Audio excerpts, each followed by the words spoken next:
Doom Patrol Season 4 Episode 3. And what we are going to be doing is some live reactions, and watching with me is, of course, as always, Darth Vader. He's with the dark side of the Force, and this dark satirical comedy is something that is going to be changing all the time. It's been going on 4 seasons and the craziness just keeps on happening. Things keep on changing faster than the colors of this moonlight.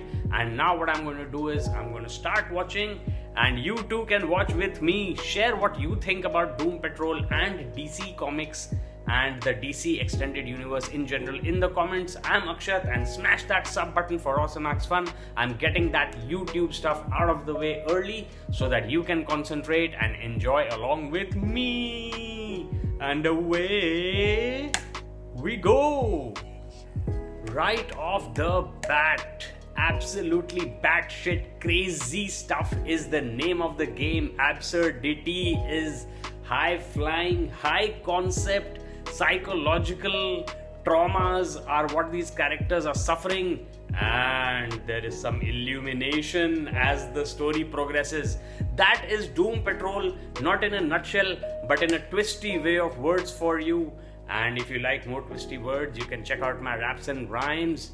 I'll leave the link in the description for you to check out later. But for now, what I'm doing is enjoying almost every moment of Doom Patrol Season 4.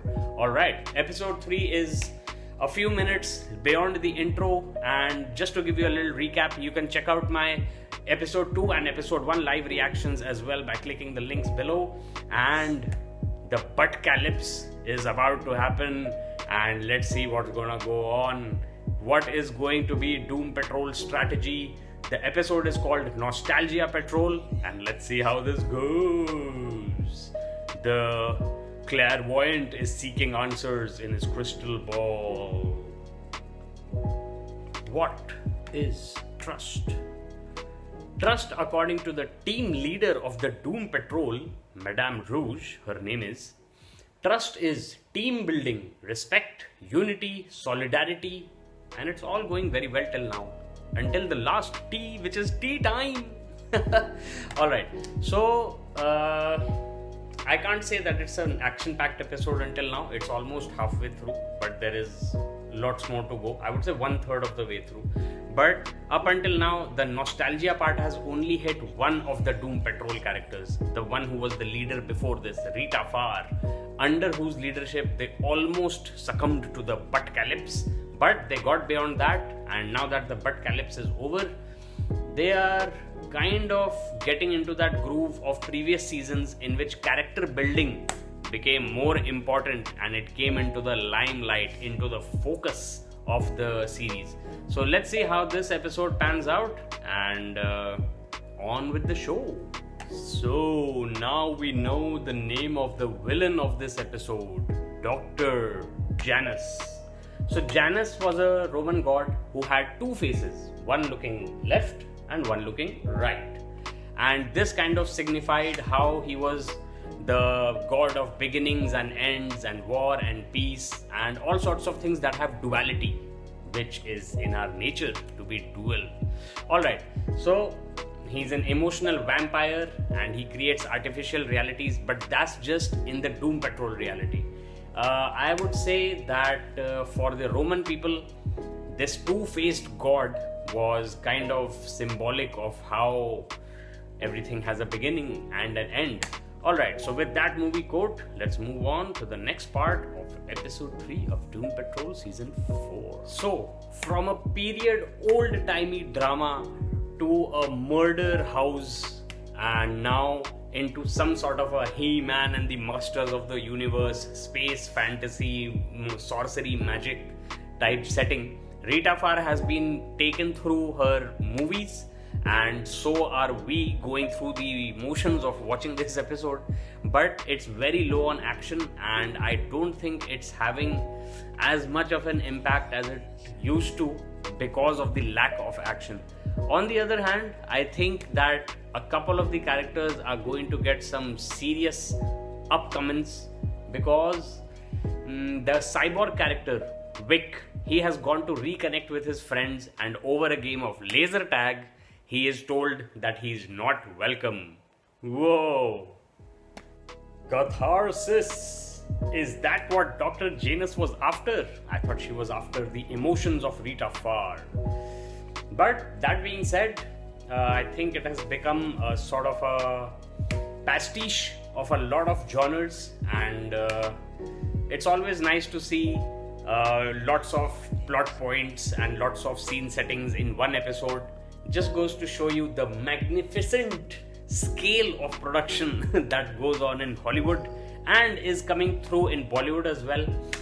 We saw it in the CGI budget of Brahmastra, which my good friend NC has played a part in editing.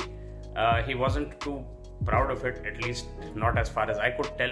But Ayan Mukherjee has made an attempt at emulating Hollywood superhero blockbusterness, and I don't think it's going to go according to plan, because nothing ever goes according to plan, just like Red Hot Chili Peppers sang in that beautiful song. Okay, so with that, we are into the final minutes of this season 4 episode 3 of Doom Patrol, and I'm going to say that before it comes to an end, I have to give a huge kudos to Michelle Gomez, who plays in her native Scottish accent. She plays Madame Rouge in this series, and she plays a super spy type person in The Flight Attendant, which is on Prime Video as well. So you can check that out. I won't be giving reviews or reactions to that because it's pretty cheek. But at the same time, looking forward to the ending of episode 3 of season 4 of Doom Patrol. Alright, so that's the end of the episode, and a 45-minute episode which in the end didn't deliver much, but it is ending on a cliffhanger in that Rita is still unconscious even after Dr. Janus has got what she wanted. Her necklace full of emotions or whatever. Maybe it's a red herring, it will come into play sometime later in the season.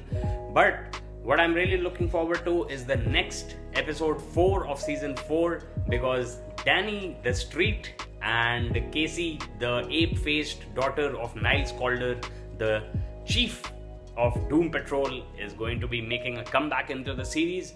So that's always going to be funny to watch, and maybe we'll get some entertainment deeper than the normal usual gratuitous violence that we see on TV. Alright, so with that, I will bid you adieu. Good night from Darth Vader, and lights out. Alright, thanks so much for watching, and smash that sub button for awesomax fun.